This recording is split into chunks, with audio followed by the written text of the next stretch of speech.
விஜய் சொன்னது தானே, திமுகவுக்கு அரசியல் எதிரி திமுகன்னு சொல்லி சொன்னார், சித்தாந்த எதிரி பாஜகன்னு சொன்னார். அந்த ரெண்டு தான் தமிழ்நாட்டில் இன்னைக்கு இருக்கிற அதுவும் குறிப்பாக இந்த திமுக அரசாங்கத்தில் இருக்கிற மிகப்பெரிய பிரச்சனை லஞ்சம்.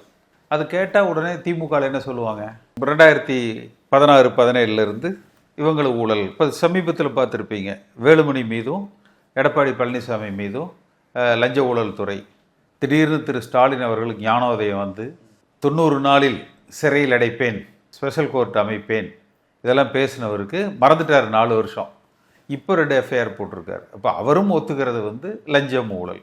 அப்போ கேட்டால் என்னம்பாங்க, அது ஊழல். அப்போ முதல்ல தமிழ்நாட்டில் அது இன்றைக்கெல்லாம் பார்த்தீங்கன்னா, இதற்கு முன்பு திமுக காலகட்டத்தில் போலீஸ் அராஜகம்னா திமுக காரங்க கட்டுப்பாட்டில் காவல்துறை அந்தந்த பகுதியில், இப்போ அந்த பகுதி செயலாளர் கண்ட்ரோலில் அந்த இன்ஸ்பெக்டர் வேலை செய்ய அப்படி சொல்லுவாங்க. இப்போல்லாம் கட்சிக்காரங்க யாரும் பெரிய அளவில் அராஜகம் பண்ணுறதில்ல, கட்ட பஞ்சாயத்து பண்ணுறதில்ல. ஆனால் என்ன, அதை காவல்துறையே செஞ்சிடறாங்க. லஞ்சம் ஊழல் என்பது மிக அதிக அளவில் இருக்குது. அப்போ அவைகளை முன்னிறுத்தி யார் அரசியல் செய்தாலும் தமிழ்நாட்டில் ஒரு அரசியல் மாற்றத்தை உருவாக்க வேண்டுமென்றால் அவர்கள் லஞ்சம் ஊழலுக்கு எதிரானவர்களாக இருக்கணும். மத்தியில் ஆளுகிற இந்துத்துவ சித்தாந்தங்கள், அதாவது ஜாதிய மதவாத சக்திகளுக்கு எதிராக இது பண்ணணும். இன்றைய ஆளுகிற திமுக அரசாங்கத்துக்கு எதிராக பயணிக்கணும்.